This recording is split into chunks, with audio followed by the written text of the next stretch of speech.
Another bigger round of applause to excellencies on the stage as I invite Godfrey from CNBC to proceed with the plenary. Thank you. Thank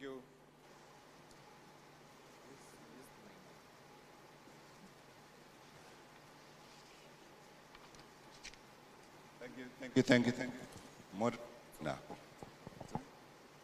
I'm hoping everyone can hear me. Yes, it appears to be working.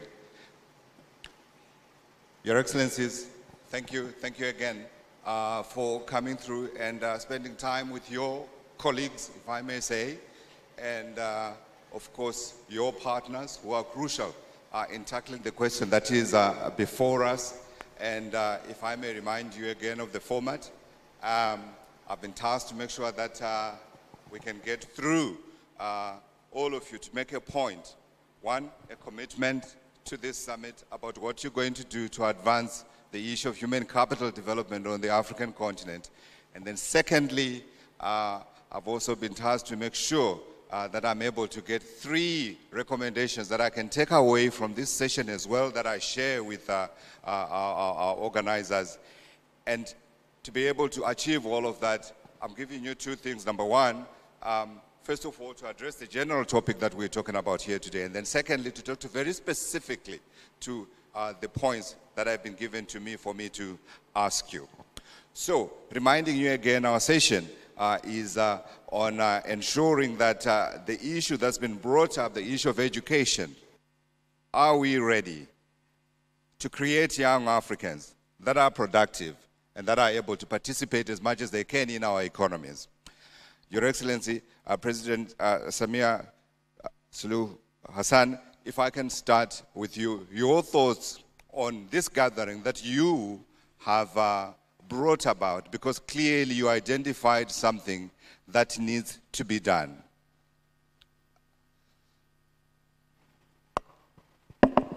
Thank you. Nakushukuru moderator. Kwanza nishukuru kualikwa kwenye panel hii, lakini pia nishukuru kwa swali, na nikijibu swali lako kwamba we ready to invest in education, niseme ndio, yes, we are ready to invest in education. Na kama nilivyosema kwenye hotuba yangu kwamba ni kuwekeza kwenye education peke yake au kwenye elimu ndio kutafanya tujenge society, vijana ambao watakuwa wanajielewa na kujua nini wanapaswa kufanya kwenye nchi zao na hatimaye bara lao. Labda niseme uzoefu wetu Tanzania, tuko tayari kuwekeza kwenye education na tumeanza na early child education au elimu ya awali, ambapo elimu ya awali zamani ilikuwa ni kama sehemu tu ambazo labda wachimba madini, wakulima wanaweka tu vibanda na kufanya watoto wao wasome pale. Lakini kama serikali tumeona hiyo opportunity na sasa tumejenga shule za kisasa kabisa ambazo watoto wale sasa wanasoma. Na ni watoto wa kuanzia miaka 2.5 mpaka miaka 5. Sababu miaka 6 anaanza kuingia primary education. Lakini pia tumetumia fedha nyingi kuwekeza kwenye shule za msingi. Kama nilivyosema, population ya Tanzania ni kubwa na inakuwa kwa kasi.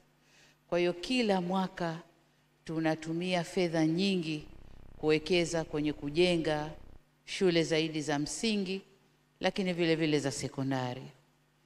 Lakini pia katika kuwekeza kwenye education tuna level ya sekondari ambayo inaanza kwenye form 1 mpaka form 6, na kwenyewe kwa sababu elimu ya msingi inatoa watoto wengi, lazima sekondari nayo itapokea wengi.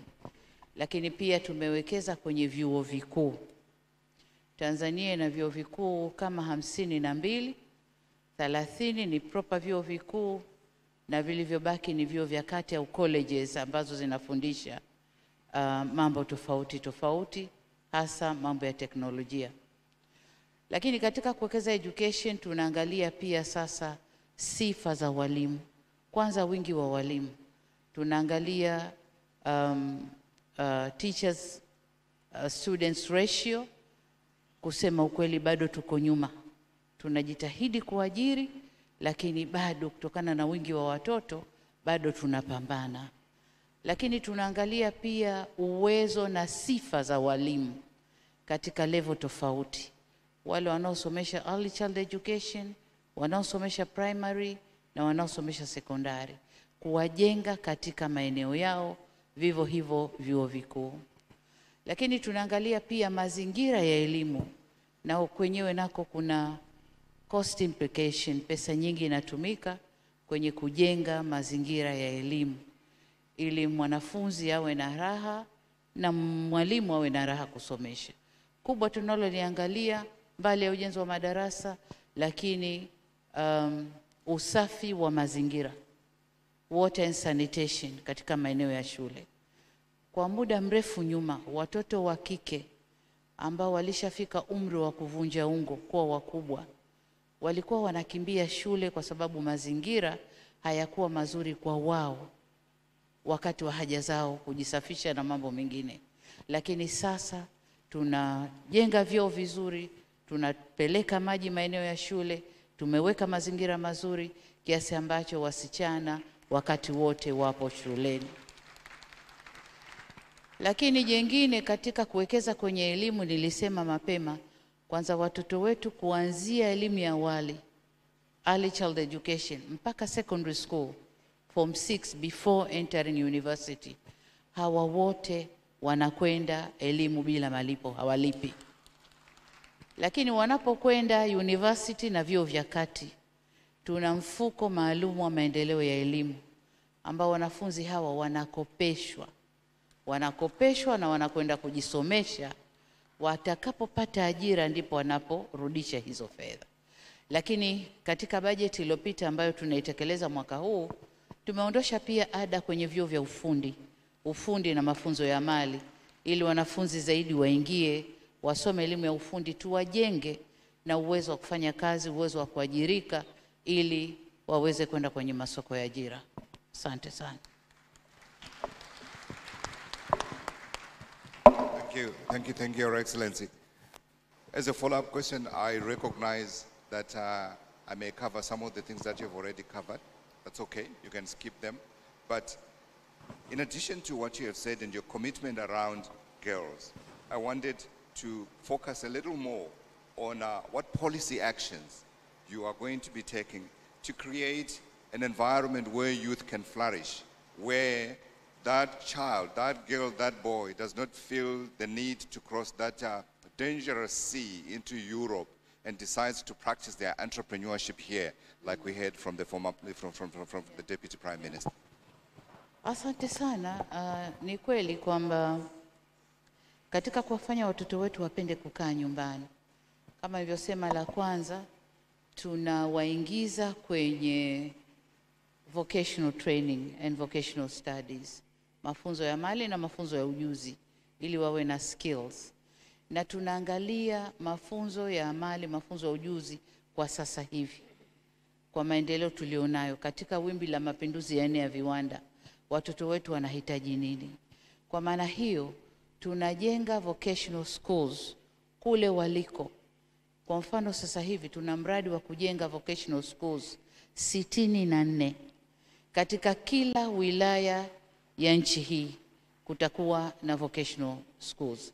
Lakini pia tuna folk development schools ambazo hizi zinapokea wanafunzi ambao wamedrop darasa la 7 au form 4, na wanakuwa wanafundishwa elimu mbalimbali ya ujuzi, skills development, ili waweze kupitia mikopo niliyosema hapa inayotolewa na halmashauri zao, waweze kuchukua mikopo na kuweza kujiajiri wenyewe.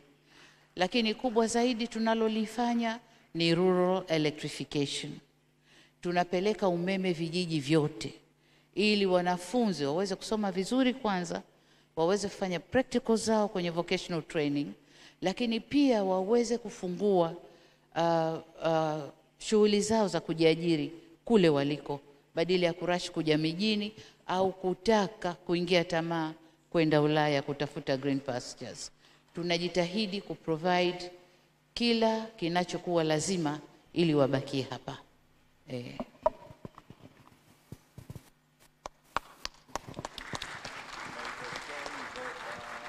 Boats capsizing in the Mediterranean be a thing of the past. Your Excellency, thank you very much for your thoughts. Thank you. I'd like to move on now and invite His Excellency Dr. Julius, President, Republic of Sierra Leone. Again, Your Excellency, the format is the same. Your initial thoughts on this summit and what we need to do as a continent to ensure that, I don't know if you remember. Do you remember the Lions on the Move? McKinsey Institute, Lions on the Move, a report that they released, I think, in 2014, if I am not mistaken, which spelled a rosy picture of Africa that was going to be growing and creating jobs for its people. And then I remember another big report, UNICEF, put together again, Generation 2030, I think, report that was called, again, spelling out this huge opportunity for us to realize as Africans. But warning, if we do not change our trajectory in terms of investment in our children, we would be going nowhere. And I'm saying to you, sir, as you address us today, we are in danger of having a disaster and not the dividend. But let me get your thoughts. Thank you very much. My government is a human capital development government. That was how I termed it even before I started my campaign, because we realized from the in-depth studies that we did before even I embarked on my political journey, that illiteracy, high illiteracy, was a serious hindrance to development in Sierra Leone. So I identified human capital development, and I've taken it through the first term of office. For me, it's not a matter of whether we are ready or not. The need is upon us. And for certain things, you don't have to be ready to embark on them. It is existential if we have to succeed in this 21st century, if we have to move from being at the receiving end of the fourth industrial revolution after having been at the receiving end of all the other revolutions, then we must pre-position Africa by making sure that we invest adequately and consistently in our most precious resource that we have, which is the human capital of Africa. We'll be wasting time to do any other thing in this 21st century, and especially with the looming fourth industrial revolution. We cannot survive, we cannot thrive if we do not position ourselves ahead of the curve. And so, what have I done?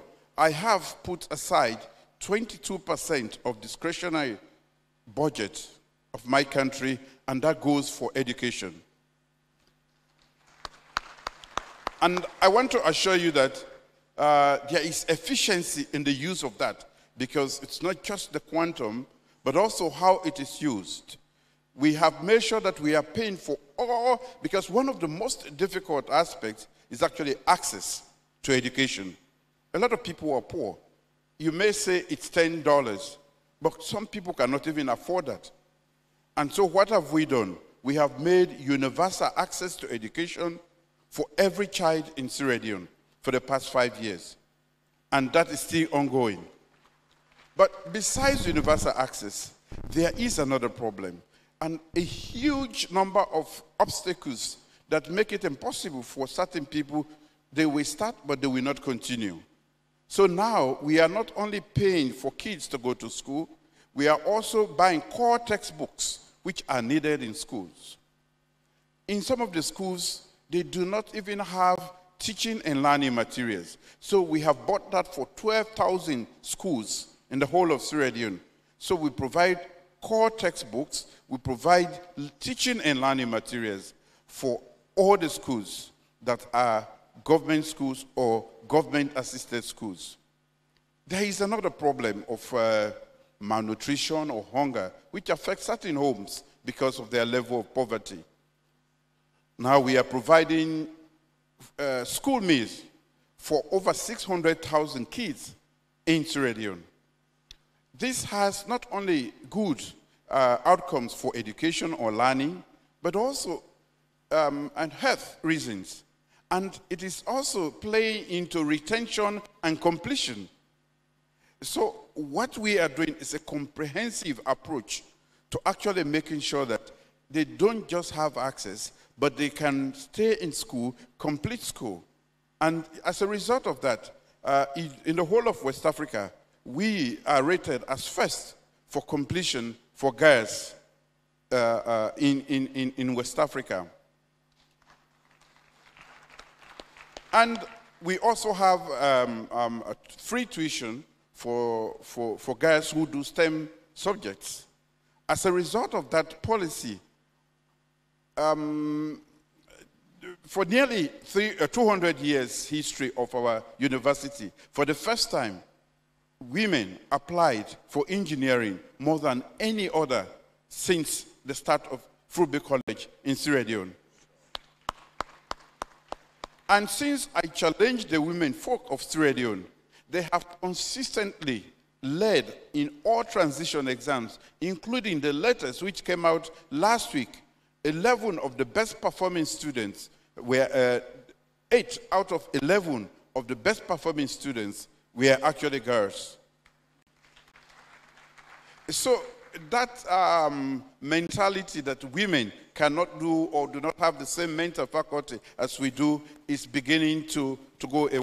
We realize that even menstruation was a problem, because when they are not properly attired, they feel shy to go to school. So what do? My wife, using a particular campaign, has been providing sanitary pads free of charge for all school-going children in Sierra Leone.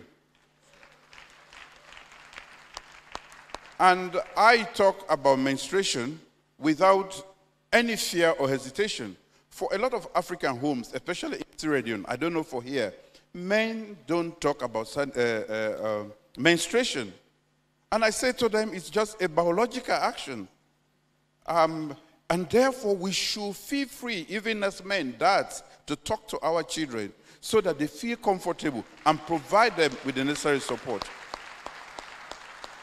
So every year, the First Lady goes around, supplies to all the schools, and now government has come in, and we are getting support from other non-governmental agencies and also development agencies, because they have seen the utility. When we don't do that, some girls can lose up to 60, 70 days in an academic year from our own calculation. So that is helping out quite a lot. The other thing was, they can study and study and study, but because of poverty, come the transition exam, maybe to go to secondary school, there is a fee, always. They cannot afford it, they drop out. So what we have done is, we have 3 transition exams, the MPSC, the Beke, and the WAS. We are paying for all of those exam fees. We are paying all the exam fees for all of the kids in Sierra Leone. Even when they do their final transition to go to university, there is always a fee for that. And some of the kids will not get their results for a very long time because they have poor parents. What we have done is, we are providing the money for them to be able to get their results so that they don't have to wait. So access is expensive and very important. But there are a series of other obstacles that can actually nullify the effect of having paid for access if you don't address them. And that is what we have tried to do, a comprehensive approach to providing education. It is the best resource we have. And I must add here that as we talk about immigration to other countries so that they seek greener pastures, I think the youth budget can be a blessing, but we have to invest in education. And when I talk about education, we are talking about the education as a whole, talking about the technical, vocational training, numeracy, and literacy, basic literacy. If we do that for our people, we can now use the youth budget. It can become an advantage and not a cause. But if we don't do that, it is going to become a bomb, because we have too many youths in Africa. Absolutely, 100%, Your Excellency. Thank you very much for those opening remarks. Please, help me to thank him.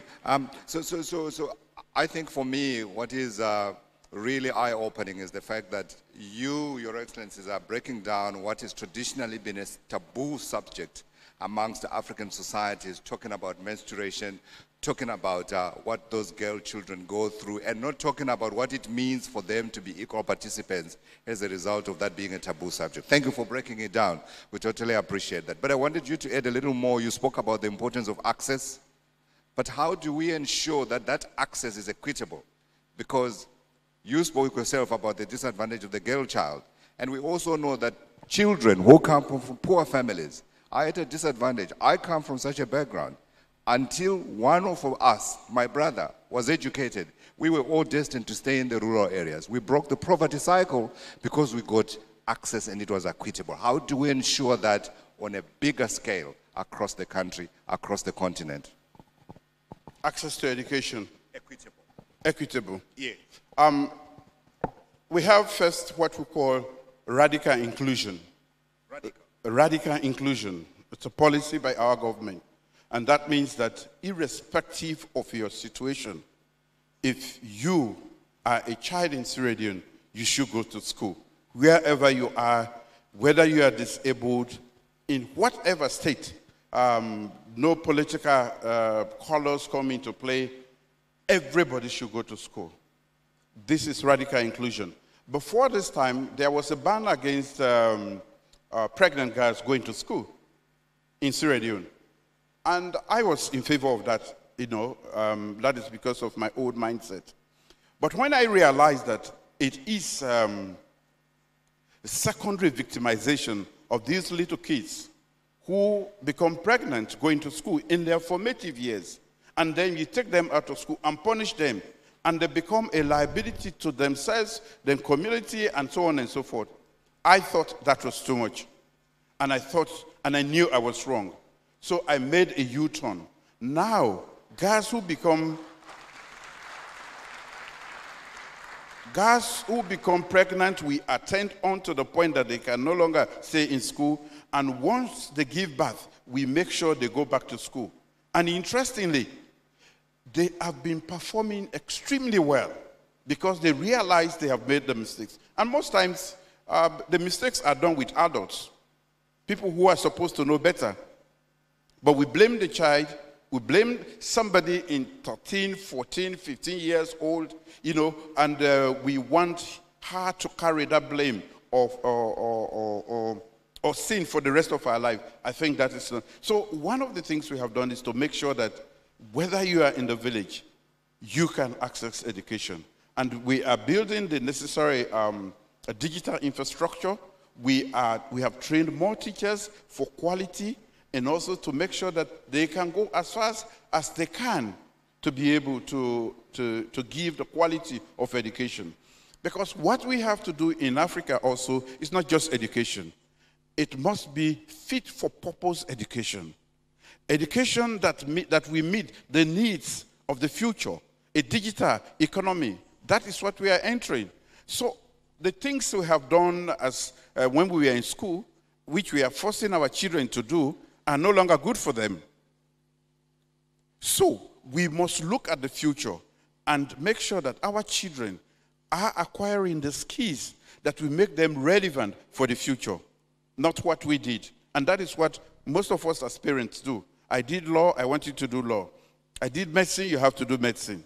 No. I think you have to discuss with them. And what have we done? The youth who are going out, 33% of my cabinet are young people. When I say young people, they are youth. 33% of them are also women. I've also passed an act which is, we call the GIWI Act, which makes sure that 30% of all parliamentarians must be women. 30% of all ministers should be women.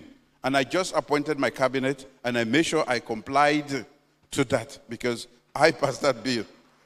And in the corporate world and in other fields of endeavor, we are making sure that nothing less than 30% for now, because this is the very first time we are taking this bold action. Yeah. They are women, right across the region.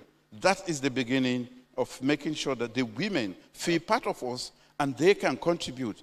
After all, their population, they are more than 50% of our population. 100%. So it's like trying to do boxing with one hand behind you. Yeah.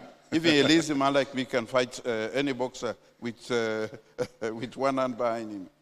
Absolutely. You're going to lose. You can't do it with one hand. Your Excellency, thank you very much for those thoughts. Thank you. Thank you. And it's interesting. It sounds like, again, you were listening to the youth that were attending this seminar that I told you about. One of the things they said, you know, children speak sometimes a little too forcefully. So they said, we demand that there must be a quota for young people in every cabinet in Africa. And I see that you have already started that work on your front. Thank you very much. Let's please allow me to invite Her Excellency Mariam Chabi Talata, Vice President, Republic of Benin. Again, ma'am, I'd like to invite you to share your thoughts on the summit and the work that we are doing, or that we need to do. I think that's the more important part, what we really need to do, before I invite you to answer my very specific question for your country. Thank you.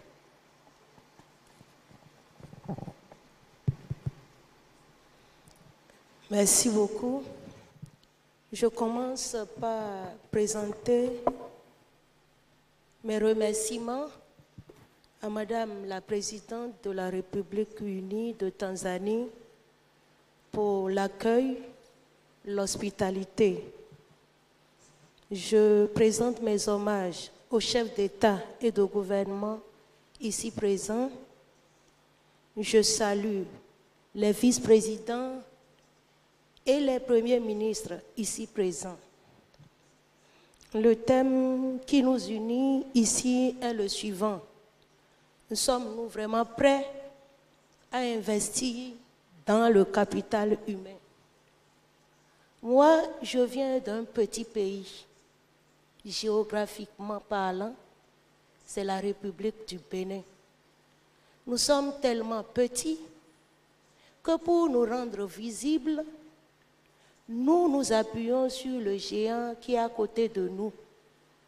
Chaque fois que je rencontre quelqu'un qui ne connaît pas bien la région ouest-africaine, qu'il me demande d'où je viens, je suis obligée de dire, je viens d'un pays qui est à côté du Nigeria. Vous voyez? Et ce pays, tout petit géographiquement parlant, rien que ce n'est que 112 000 km². Ce pays a de grandes ambitions. C'est un pays qui, depuis 2016, rêve de se révéler au monde. Mais comment se révéler au monde quand on n'a que 112 000 km²? Quand on n'a pas de ressources minières, comme le Congo, comme certains États qui rendent visible ou qui forcent la visibilité. Nous, au niveau de notre pays, le Bénin, nous ne sommes pas seulement prêts à investir dans le capital humain, nous sommes condamnés à investir dans ce capital pour nous rendre visibles. Parce qu'autrement, nous disparaissons. Et comment nous investissons? Comment nous faisons des efforts pour qu'au niveau de ce capital humain, notre pays soit visible? Nous avons été colonisés par les Français. Et au niveau de notre pays, le Bénin, c'est l'enseignement général qui l'emporte sur l'enseignement technique et professionnel. Cela veut dire quoi? Que pendant 6 décennies, au niveau de notre pays, nos jeunes ont été formés pour de longues études qui ne donnent pas droit à l'emploi. Et notre pays, le Bénin, pour aller de l'avant depuis 2016, a fait le choix de réformer son système éducatif, de faire en sorte que les tendances s'inversent. Par le passé, 70% de notre population scolaire se retrouvait dans l'enseignement secondaire général. nous travaillons cette fois-ci à inverser les tendances, à faire en sorte que 70% se retrouvent dans l'enseignement technique et professionnel. Mais en faisant quoi? En prenant un certain nombre de mesures. Les Béninois sont connus pour leur engouement pour les études, leur engouement pour les longues études, parce qu'on croit que c'est ça qui fait l'homme. Quand tu ne vas pas très très loin dans les études, tu n'es pas considéré. Alors que maintenant, nous avons constaté qu'on peut aller très loin dans les études et rester chômeur toute la vie. Nous travaillons à y mettre un terme, en faisant en sorte qu'il y ait de la qualité dans l'enseignement que l'on donne. C'est la raison pour laquelle nos premières actions en 2016 ont été d'arrêter les créations anarchiques d'écoles et de collèges. Les villages réclament des écoles, même s'il n'y a que peu de gens pour y aller. Les villes réclament des collèges. Depuis 2016, nous avons suspendu cet élan-là, parce que ça ne mène nulle part. Parce que pendant que l'on réclame la construction d'écoles, la création d'écoles, nous manquons d'enseignants qualifiés. Nous manquons d'enseignants qualifiés. Nous n'acceptons plus qu'on ouvre d'écoles que lorsqu'on a la garantie que ces écoles seront animées par des enseignants de qualité. S'il n'y a pas d'enseignants de qualité, pas d'ouverture d'école. C'est la politique que nous mettons en œuvre depuis 2016. Et nous avons procédé à quoi? À l'évaluation systématique des enseignants qui animent, qui donnent les cours dans nos écoles et nos établissements du secondaire. Le problème de la qualité du capital humain dépend souvent des enseignements qu'on donne à ceux que l'on forme. Chaque élève est à l'image de son enseignant. Ça n'a pas été facile. La lutte pour la qualité n'a pas été facile. L'évaluation n'a pas été facilement acceptée par nos enseignants. Il y en a même qui ont résisté, qui ont refusé de se faire évaluer, qui ont été radiés parce qu'ils ont refusé de se faire évaluer. Si c'est le prix à payer, il fallait le payer. Tout récemment, il y a eu des pourparlers qui ont permis donc de réinsérer certains. Mais il fallait évaluer chaque enseignant. Et ceux qui n'ont pas les compétences requises au niveau des enseignants ont été soumis à des formations. Ils ont subi des formations pour être à même de dispenser des cours de qualité. J'ai dit que nous autres, nous sommes condamnés à investir sur le capital humain. Pourquoi? Parce que tous les 25 ans, notre population double. Si elle double, nous devons tout faire pour qu'elle soit de qualité. Notre ambition, qui est celle de nous révéler au monde, ne peut pas voir le jour si nous n'avons pas un, comment je vais dire, un personnel qualifié. Et c'est la raison pour laquelle nous avons, au niveau de notre pays, travaillé à créer un grand nombre de lycées techniques, un grand nombre de centres de formation professionnelle.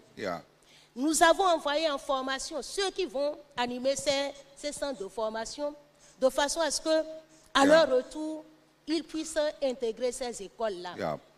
Nous avons, au niveau de notre pays, conscience du fait que un adulte équilibré demain, c'est un adulte qui a eu une vie saine pendant son enfance.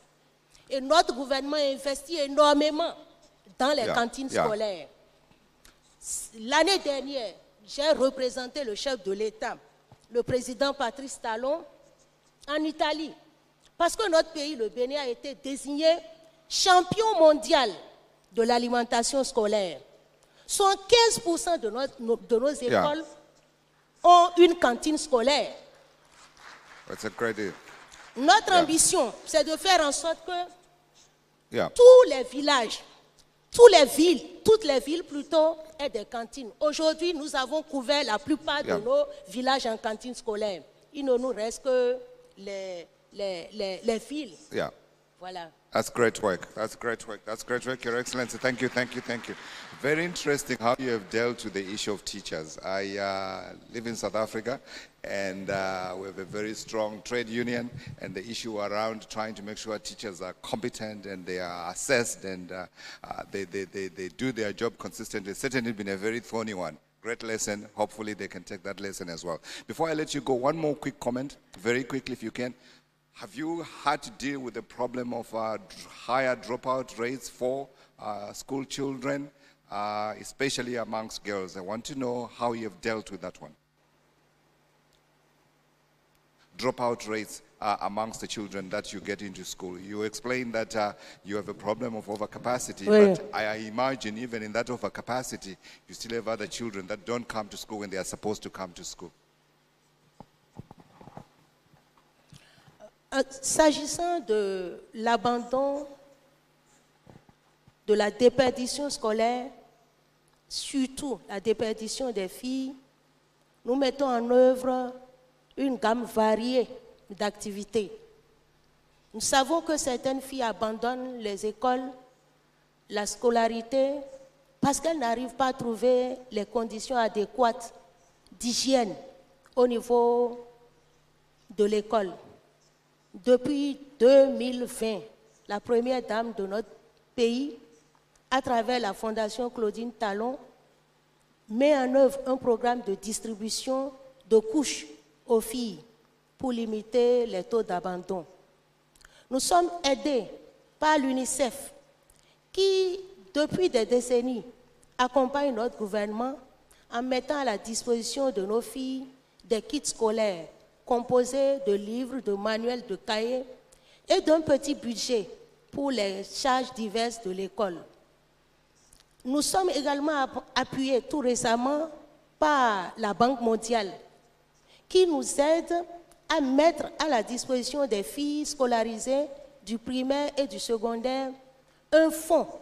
30 000 filles sont impactées par ce fonds.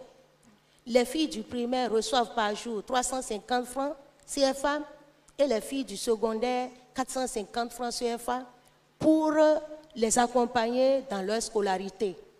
Ce sont là les actions que nous menons au niveau donc des populations scolaires féminines pour limiter les taux de déperdition. Mais ce n'est pas tout. Depuis 1990 au Bénin, les filles du primaire et du secondaire ne payent pas la scolarité. La scolarité est totalement gratuite dans notre pays. Just girls? Just girls? Oui, pour Just les the filles. girls? Oui, pour le moment. Okay, On boys va pay, atteindre les girls hommes don't pay. après. Oui, Fantastic. voilà. Depuis 90. Positive discrimination. Positive discrimination. Your Excellency, thank you very much for your contribution.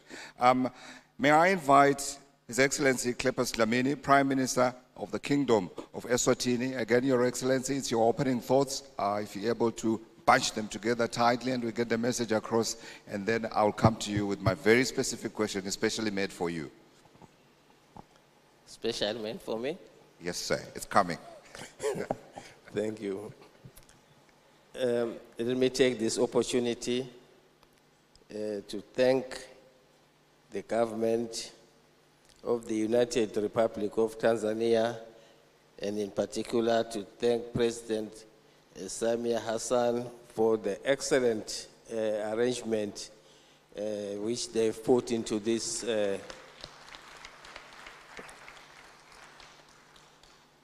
for those who have arrived just today, I have to say they missed a lot because of what we saw at the dinner yesterday. I see President Chakwera is regretting.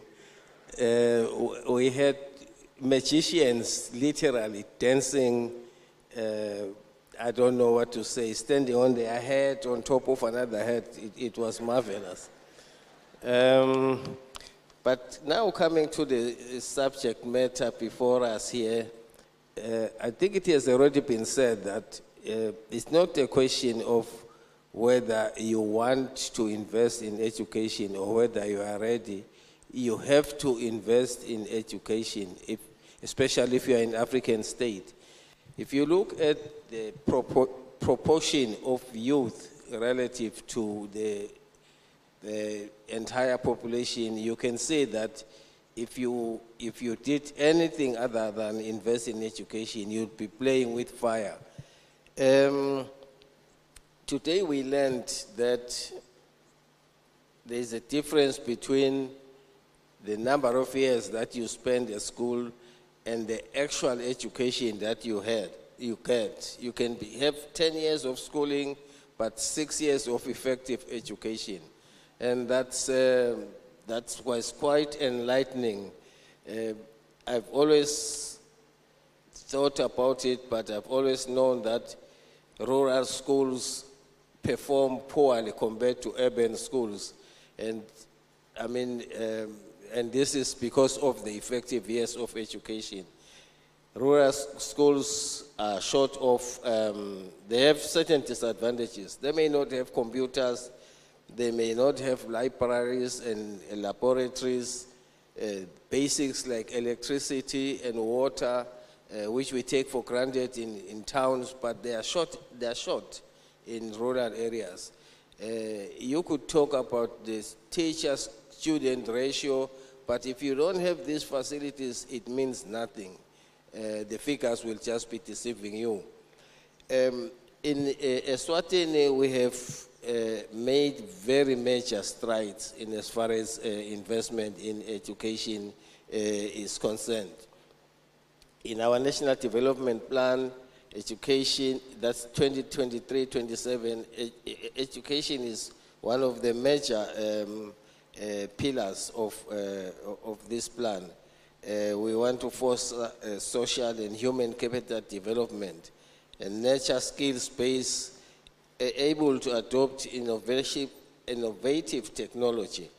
A lot has been said about the fact that today it is technology, not just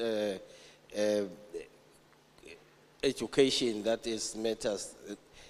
Eswatini was amongst the first countries to be a member of the World Bank Human Capital Project Initiative. Human capital is one of 2 high-level objectives of our plan. In our country partnership program with the World Bank, we have put a lot of emphasis on education, especially primary education. In Eswatini, since 2010, primary education is free. The only thing that is lacking is that it is not compulsory. And I think I can say now that that's a gap lacking. Because it is free, we should make it compulsory, that every child should go to school. But at the moment, it is not. So the enrollment rate at primary school is in excess of 95% because it is free. However, as you advance to the higher level, there's a tendency to drop because people have seen primary education being free. There's a tendency to think that it's probably not an expense that people must face. But we are progressing towards making sure that high school is also made free. The quality of education itself, as I've already said, is a major factor in making sure that what we develop from, what we gain from that education is in fact effective. So what we have done now we have created tertiary institutions, post-tertiary institutions such as TVETs and other colleges that teach skills-based kind of learning. Because what we see is that when people drop out, maybe after secondary school, they tend not to have the right skills for the job. So we have training that we get from different countries that help us with this, and we teach these skills to the schools so that the children who leave school and are not yet ready for work, they can be trained even illiterate people, motor mechanics, electricity, and all sorts of things like that. Sure. So this is what we are trying to motivate and encourage. But we will continue to invest again in even at university level. We are introducing now medicines and other schools like that, and so that people can have practical skills that can help in the future. Our budget is the highest proportion of the budget, if you take in terms of overall expenditure, goes to education and health. Sure. Those are the sectors that take a higher proportion of of our budget. Infrastructure, of course, is not neglected, physical infrastructure, but this is the main area of focus. Thank you. Thank you, Your Excellency. Thank you. I think the issue around skills is an important one. I can tell you that we have a small newsroom in our team in Johannesburg, and the kids that are coming through from the universities, we struggle to get them to quickly integrate and become active participants in generating news. So there needs to be something done to connect the TVET colleges and the actual work environment. It's a continuing challenge across the continent, there's no doubt about that. But I wanted to ask you to talk to a small little tabunyana subject, since we are touching taboos today. How do we work with culture to ensure that while we're respecting our cultural norms, we are also at the same time ensuring that every child who's entering this new age of technology and other things does so from a position of strength? I asked the question because traditionally our cultures have, as we have all been hearing here, looked down upon the girl child. Thank you. I think in our environment, we are seeing less and less of that discrimination, especially at school-going level. I don't know, I cannot say the same as people progress in life, in parliament, in promotion, but at the level at school, that discrimination is probably not as explicit as it was in the past. Let me be more explicit, Your Excellency. I was trying to say that are girls exposed to the same skill set opportunities as the boys? I.e., can that girl who dreams of being an aeronautical engineer be able to do so at the same time that a boy child is able to do so? Because we have seen a situation where girls are not getting some of these opportunities. I suspect they lack role models. It's because she does not have a role model. She has the perception that it is a man's skill, and that is something that needs to be addressed. I think a role model, even in the family, if you are a mechanic or a doctor and the mother is a nurse, the tendency is the boy child will want to be a doctor. So I think this is the attitude that we need to address almost directly. But in terms of financing at school, the opportunities should be the same. I totally agree with Your Excellency. Thank you. Thank you. So we need to normalize it, that a girl child gets as much chance as the boy child. We need to make it an everyday thing. Thank you for your contribution. Let me move on. We have two excellencies remaining that we need to get to and get their views. May I invite His Excellency Hamza Abdi Bare, Prime Minister, Federal Republic of Somalia. Okay. Before you start, Your Excellency, I wanted to tell you that I personally have adopted Somalia as my country in terms of our coverage, because I know where Somalia is coming from. 1991, I was in Nairobi covering that war. Thank you. Thank you very much. Thank you very much, brother. Esteemed heads of states and governments, honored guests, ladies and gentlemen, I am honored to be amongst you today here as we discussed a question that is important to our future of our continent. Are we ready to invest in the education and productivity of African youth?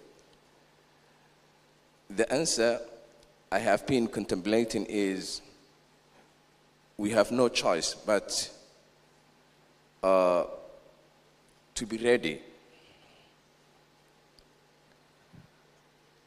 In the case of Somalia, although Somalia has established the right to education for all, millions of Somali children and youth lack of foundational skills in reading. Tackling learning poverty in Somalia is a complex challenge that is made worse by a number of issues. I consider the next 5 obstacles to be the most critical. First, I want to talk about the, some challenges that we are facing. Then, maybe later on, I come to the solutions that we are committed to undertake to fix these problems in our capacity. First obstacle is the pervasive conflict, insecurity, and prolonged instability. Somalia has, as you know all, gone through some very challenging times in the past few decades. The ensuing instability has disturbed the functioning of schools and uprooted students and teachers. However, extremist groups such as Shabab significantly contribute to the learning poverty in Somalia. They frequently attack schools and education infrastructure. They target educational facilities, teachers, and students as part of their broader campaign to instill fear and exert control over people. Secondly is the limited infrastructure and resources. Infrastructure is insufficient school buildings, limited access to basic facilities such as clean water, and absence of proper transportation for girls and the children in remote areas, and shortages in learning materials are all major bottlenecks.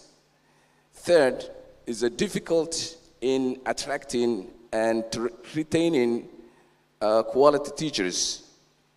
Due to inadequate salaries and limited professional opportunities, teaching has become one of the least favorite professions in Somalia. If someone, for example, has a unique capacity or competent or unique skill, they would prefer to work in the UN or international organizations where they would be paid 10 times the salary of teachers at the very least. Fourth, limited access to foundational education. Statistics indicate that only half of the children in Somalia are enrolled in primary school. This disparity is even worse in rural areas where only a third of children are enrolled in primary school. Socioeconomic factors such as poverty constitute the biggest factors stopping families from sending their children to school. And fifth, and perhaps the most impactful factor, is climate change. And climate change is the key factor in the disruption of educational infrastructure. It is also the leading cause of forced displacement and immigration, reduced livelihood opportunities, poor health and sanitation, and increased water and food insecurity. Thank you very much.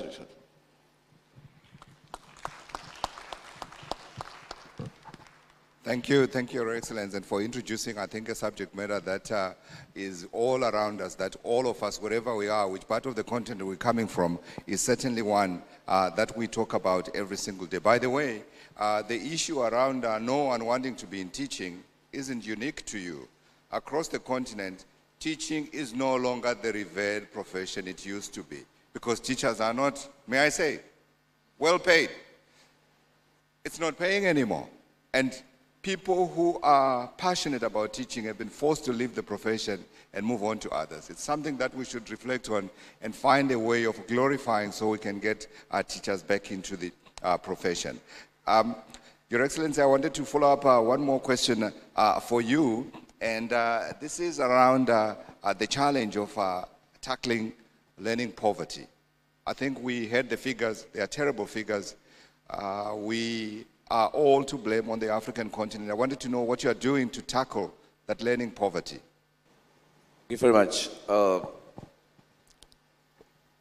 As you all may be aware, the government of Somalia has undertaken a comprehensive campaign this past year to eradicate extremist elements across the country, to bring the peace first. And you can only imagine the strain these activities would place on our national spending. However, despite the fiscal strains and limited resource, we have demonstrated our commitment to expanding access to education and tackling learning poverty by taking specific policy actions and investing in the solutions to address the bottlenecks and challenges facing the educational ecosystem in Somalia. Firstly, we began by investing in skilled teachers. This past year, we have competitively recruited 3,000 teachers, increasing the number of teachers in the government payroll by more than 300%. Secondly, we aimed to address the challenge of access to quality education by allocating resources to build or rehabilitate schools. Third, we aimed to address socioeconomic disparity by providing school guarantees and ensuring that no child is left behind. The small investment we are making today will allow education to be the catalyst for lasting peace, prosperity, and unity in Somalia. With our collective, as Africans, with our collective efforts, we can foster an enabling environment for Africa's youth to unleash the untapped potential of our rich continent. I would like to conclude and to express Somalia's deep commitment to investing in its people, and I am pleased to announce that Somalia is joining the Human Capital Project Country Network as the 89th member. Thank you very much. Thank you. And thank you for anticipating my last question as well. You have already declared the commitment. I'm coming back to Your Excellencies to come for my one commitment from you as we close. If I can come to you, Prime Minister Dlamini, your one commitment to us here listening today about what you're doing to advance our goal of ensuring that we realize the demographic dividend. Just one.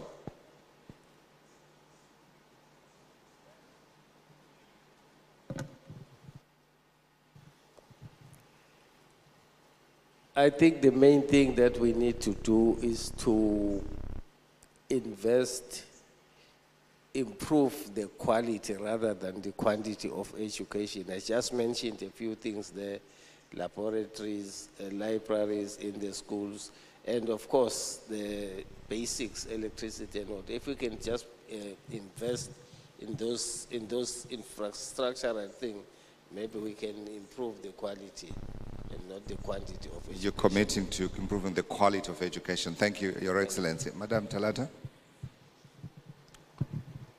Your Excellency, Talata, your one commitment to the summit in terms of what you're going to do to push so that we're able to realize the demographic dividend.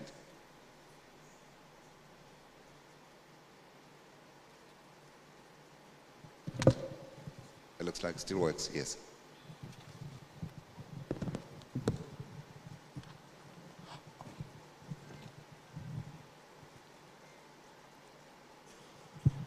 Au niveau de notre pays, le Bénin, je l'ai dit tantôt, notre objectif, c'est de nous rendre visibles et d'inverser les tendances.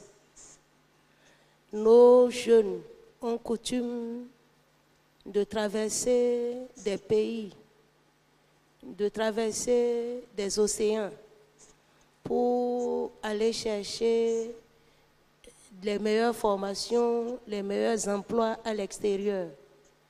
Nous voulons que désormais ce mouvement s'inverse, comme le cas observé tout récemment entre l'Espagne et le Maroc. J'ai suivi un documentaire dans lequel il est dit que de plus en plus de jeunes Espagnols traversent la mer pour aller chercher donc de l'emploi au Maroc. Nous voulons faire de notre pays un pôle d'excellence en ce qui concerne la qualité, en créant une cité internationale de l'innovation et du savoir qui offre un cadre d'accueil à des institutions de formation africaines et internationales. Yeah. C'est notre objectif. Thank you. Thank you very much. Thank you very much, Your Excellency. Thank you. If I can come to you, that's Your Excellency President Bayo, Sierra Leone.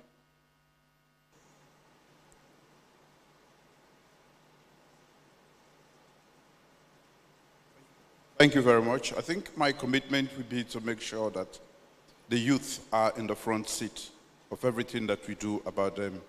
I have started, and I will make sure that that is entrenched and becomes the norm.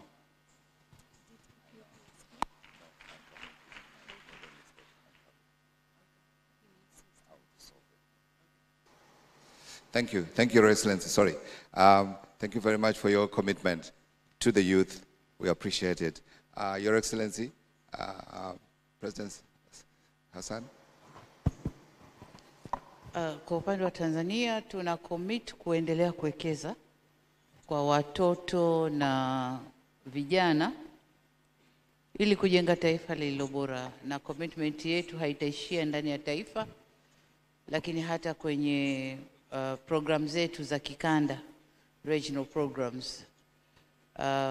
Tutahakikisha tunawekeza ili tusome kwa wengine na wengine wa nchi jirani wasome kwetu kwa maendeleo ya bara letu. Asante sana.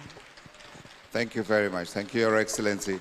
I'd like to apologize to His Excellency. Can I say the last word? Yes, ma'am.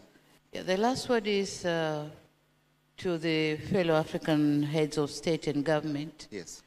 There was a philosopher who said, if you think education is expensive, try ignorance. Sure. So ignorance is what has landed us here. Yeah. So let's now invest in education. Absolutely. Thank you. I would like to acknowledge His Excellency Demeke Mekonnen, Deputy Prime Minister, Federal Republic, Democratic Republic of Ethiopia. First, sorry, sir, for forgetting about you. I was getting so excited with the stories I was hearing. I was coming to the commitments and I wanted to get the commitments so I could have my lunch, but my apologies, sir. Can I invite you to reflect on the summit themes and then we'll come to the very specific issue we'd like to discuss with you about Ethiopia. I'm hoping it's working. Yeah. It's alive. Thank you. Thank you, Godfrey. First, I would like to express my profound appreciation to the government of the United Republic of Tanzania for hosting this summit successfully. And I also thank the World Bank for organizing this timely summit in collaboration with the government of Tanzania. Perhaps in my country, during the last 2 years, during the challenging times, the World Bank was with us. So you really deserve to be recognized and appreciated on such critical interventions and support. It is, to me, it is high time to invest in people. I really appreciate the motto. It is high time and very timely for us. Human capital development is the entry point to sustain development and to address inclusive agenda as a whole in Africa. As a rising continent, we have to focus and we have to invest on human development areas. Today, Ethiopia, human capital development is our areas of focus agenda, and we try to align this agenda with our 10 years development plan and cascaded to different implementing bodies in this regard. At the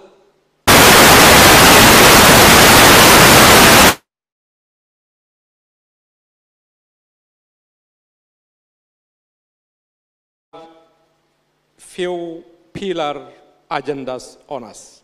The issue of access. Today we are managing about 30 million students from pre-primary to tertiary education program. 30 million. From this, we're also 5.2 million students are benefiting from school feeding programs, especially in drought-affected areas, in remote and in the pastoralist areas, and in other pocket areas. The school feeding program is really very important issue for kids, especially for girls, for access and even for quality issues. The second one is the quality issue.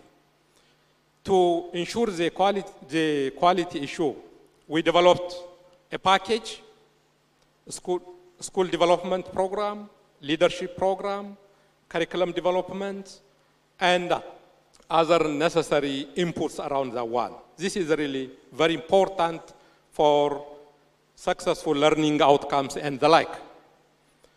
The third one is about inclusive.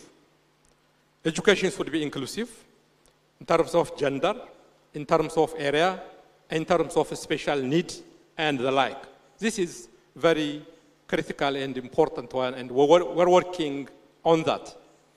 And the other one is free. Education should be free, especially for primary and secondary schools. In our country, in Ethiopia today, from primary to secondary education, nearly 28 million students.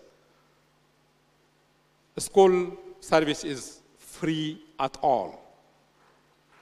This is really very challenging business and responsibility. Education is capital intensive. So to address and to sustain this education needs a serious commitment and the stakeholders' mobilization around this agenda. The other is affordability. In tertiary education program, nearly 80% of the cost covered by government, around 10% covered by students. That is a reasonable and affordable cost-sharing mechanism at tertiary education level. Generally, when you talk about education, the learning outcome has to be prudent, and that should address the need of the economy, the need of the industry, and the relevance issue is very critical. Based on this, we're trying to assure quality and sustainable relevance programs across the country. My final point on this part is when you talk about human capital development, health, education, water, agriculture, all pro-poor sectors are very important. Our approach in terms of budget and leadership is we're focusing on poverty-oriented sectors. For example, 60% of our budget allocated to pro-poor sectors, to education, to health, to water, agriculture, to ensure nutrition, food security programs, and others.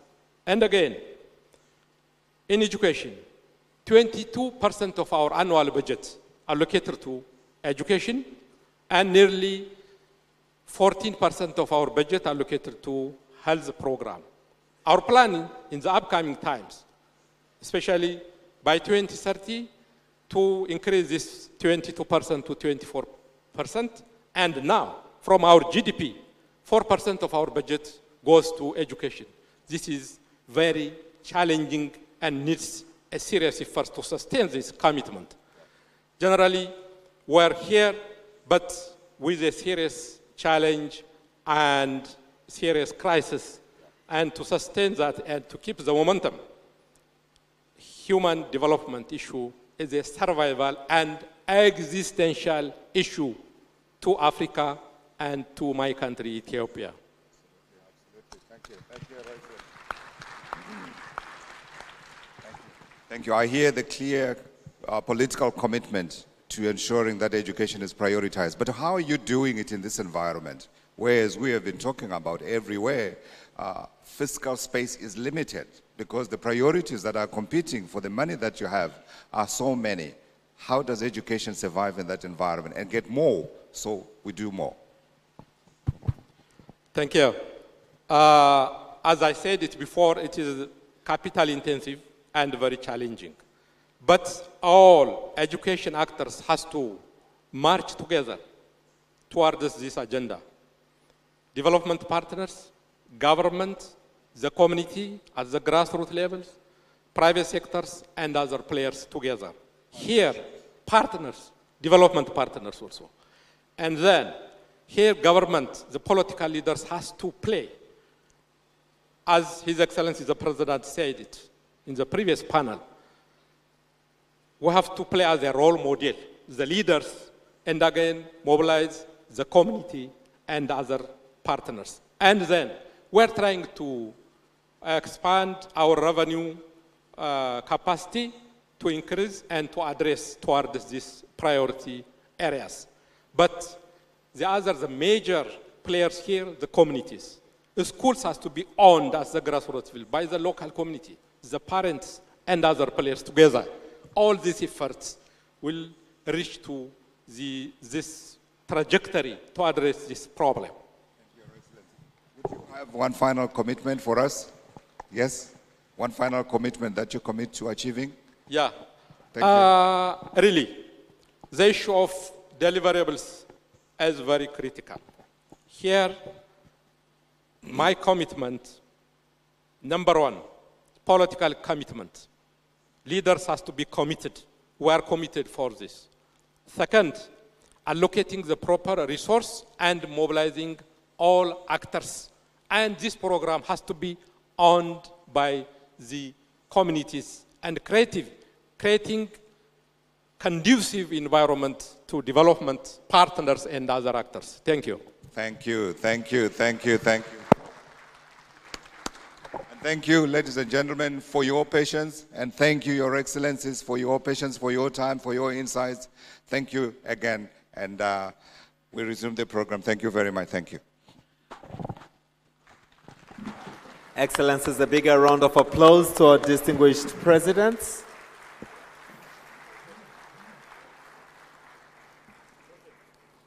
Can we stand up as they take their seats? And let's continue to clap their hands.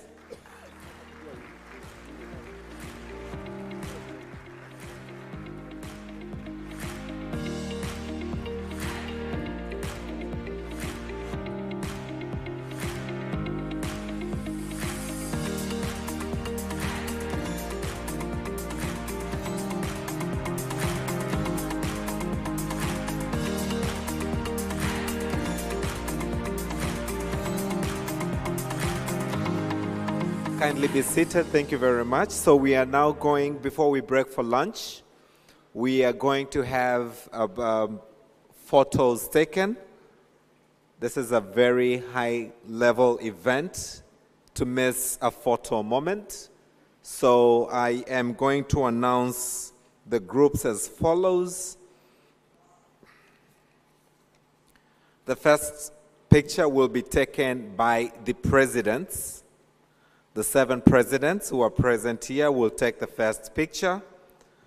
The second picture will be taken, led by the president of Zanzibar and the vice presidents, deputy prime ministers, the prime ministers that are present here will take the second picture. This will also include the Minister of Finance, who is also representing the President of the Union of Comoros and the chairs of the AU, the World Bank, Madam Victoria Kwaka and Madam Mamta Murthy will also be on this picture, as well as Mama Graka Machel, who is the Deputy Chair of the Elders. Thank you.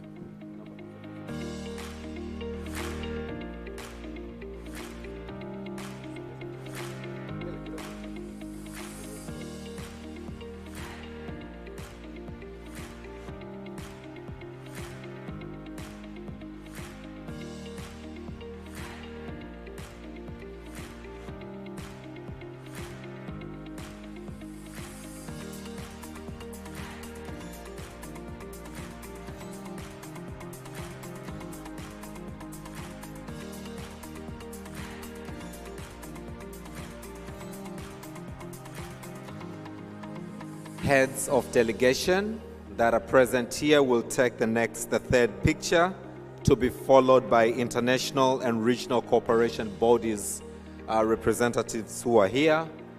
Honorable ministers will take the 5th picture, and the final picture will be for the Secretariat. May I now have the honor to invite back to the stage Her Excellency Samia Suluhu Hassan, President of the United Republic of Tanzania. May I also kindly, you'll use these stairs to come up and those stairs to go down. May I also invite His Excellency Philippe Jacinto Nyusi, President, Republic of Mozambique. May I invite His Excellency Andy Rajoelina, President, Republic of Madagascar.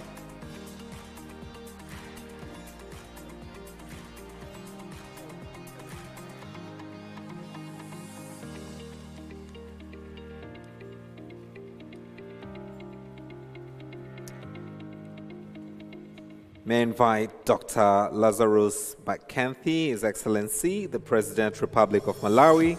May I also invite His Excellency Carlos Manuel Villanova, President, Democratic Republic. And last but not least, Dr. Julius Madabio, President, Republic of Sierra Leone.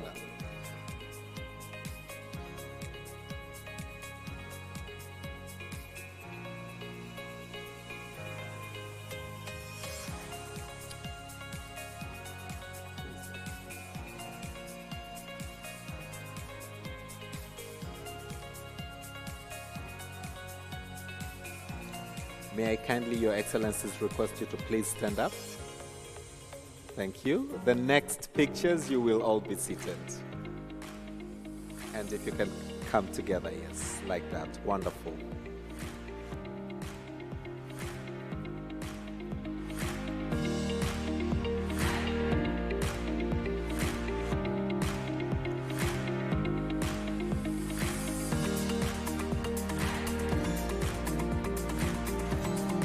Thank you very much. Kindly, you may sit now. As I invite to the stage His Excellency Dr. Hussein Ali Mwinyi. Kindly come to the stage. Your Excellency, please remain on the stage. Yes. Yes. Yes. To be followed by His Excellency Hussein Albigabi Akoy Agani, Vice President, Republic of South Sudan. Welcome to the stage.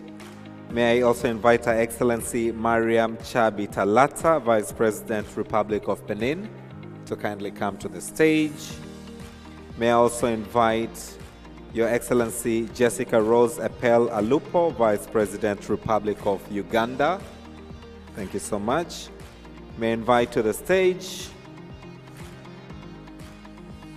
May I invite to the stage Your Excellency Mutale Nalumango, Vice President, Republic of Zambia.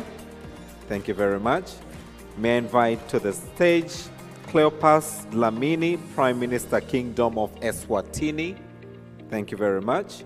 May I invite to the stage Hamza Abdi Bare, Prime Minister, Federal Republic of Somalia. Welcome to the stage. May I invite to the stage Your Excellency Gervais Ndirakobuka, Prime Minister, Republic of Burundi. Please welcome to the stage. May I invite to the stage His Excellency, Your Excellency Demeke Mekonnen, Deputy Prime Minister, the Federal Democratic Republic of Ethiopia.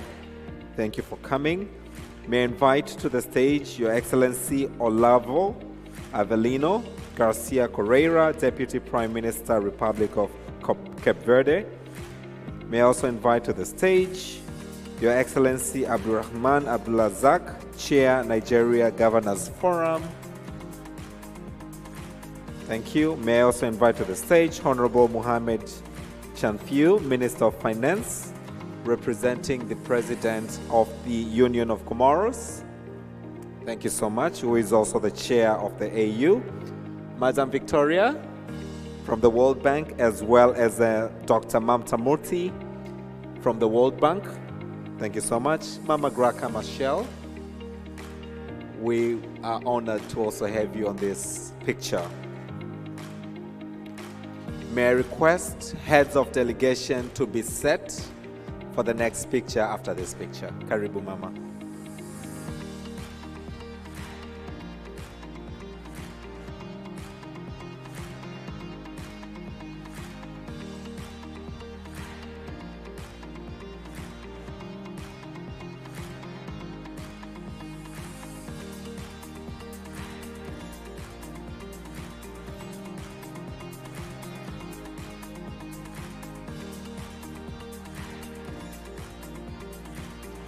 Asante sana, please use the stairs on your right hand. The presidents, please remain seated.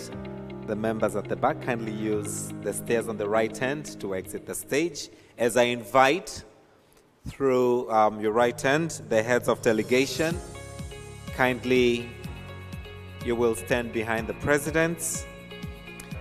Algeria, Angola, Botswana, Comoros, Djibouti, DR Congo, Egypt, Gabon, Ghana, Ivory Coast, Libya, Namibia, Nigeria, Rwanda, Seychelles, South Africa, Togo, Tunisia, and Zimbabwe.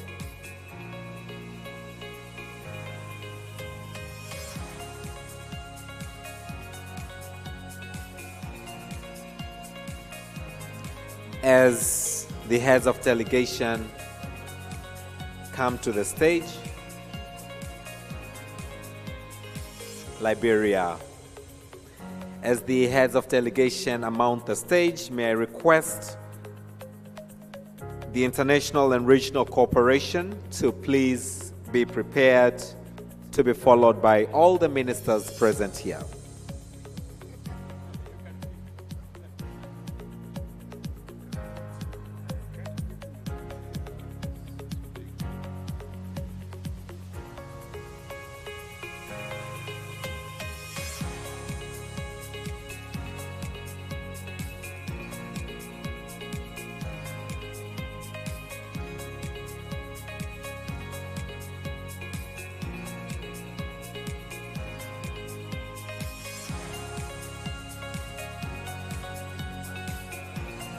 Thank you very much.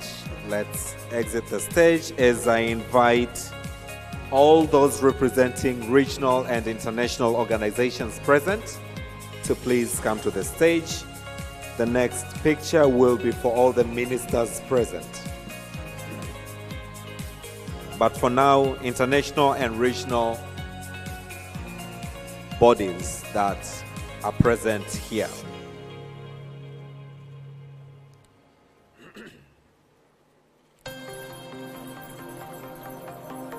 Secretariat will take the final picture, which will be after the ministers. So for now, regional and international cooperation bodies that are represented. Karibu.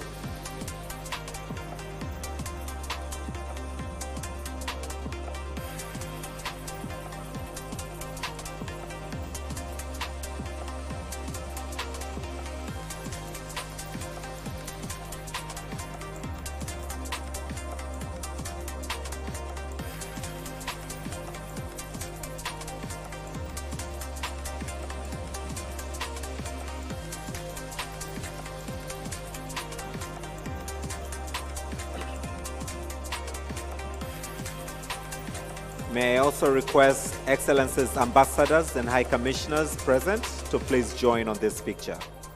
Excellency Ambassadors and High Commissioners present to kindly join on this picture. The next picture will be of all the ministers present, and the final picture will be Secretariat. Can we give a room for the Ambassadors and High Commissioners to kindly pass? Thank you.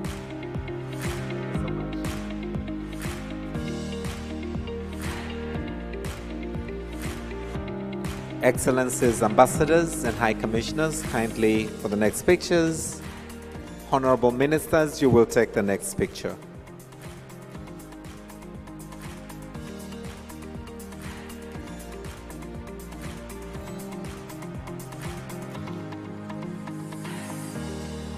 As they come, I would like to pass them an important announcement that the presidents, the VVIPs, will be led by Chief of Protocol for lunch, but this will also include foreign ministers and heads of delegation.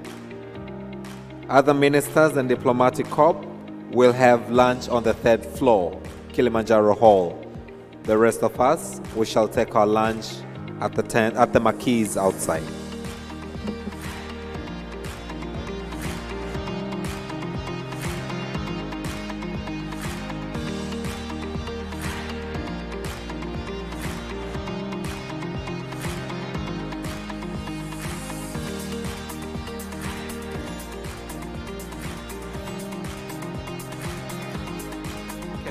Can we, as on my left, can we come through this side? As I allow the ministers now, request the ministers to come through to the stage through the stairs and stand at the back.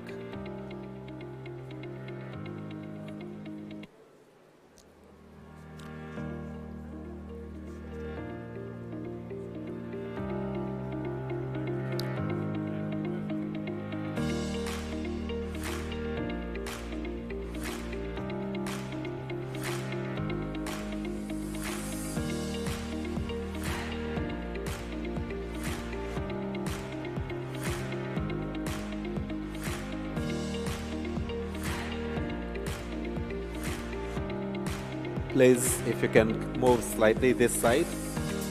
Honorable Ministers, there's more space on this side, kindly.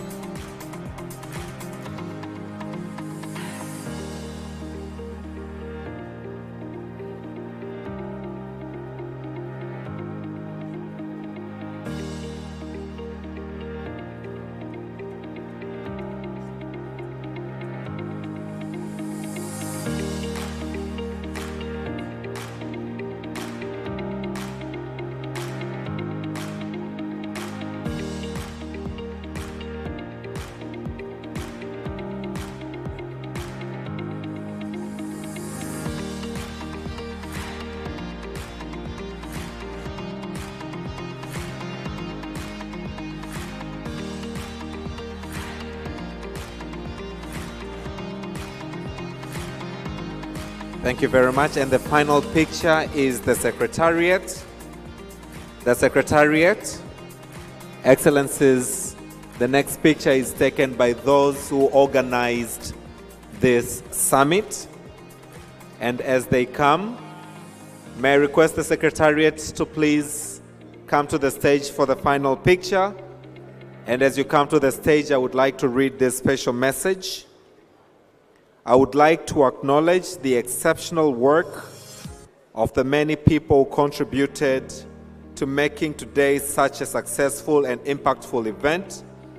The joint teams of officials from the government of Tanzania and the World Bank have been working tirelessly over the past months. Please join me in recognizing their hard work, their teamwork, and their exceptional efforts. I would also like to recognize the generous support of our sponsors for this event, including the Gates Foundation, the MasterCard Foundation, the Early Learning Partnership, and the Government of Korea, and the Global Financing Facility. Thank you all. Can we put our hands together for this team that has made this event a great success?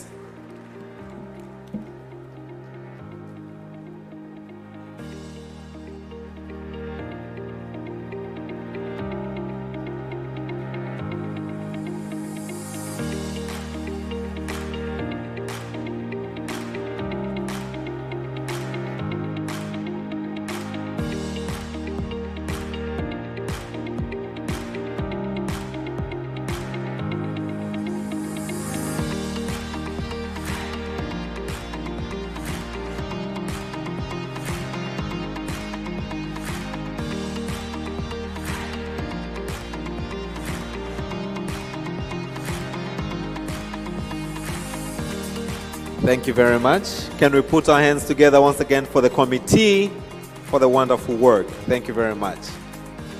Excellencies, may I now request you to proceed for lunch through this door. Karibuni sana, enjoy your lunch. Ministers will go to the third floor, permanent secretaries and other VIPs to the third floor, Kilimanjaro Hall, and the rest of us to the marquee. Thank you so much.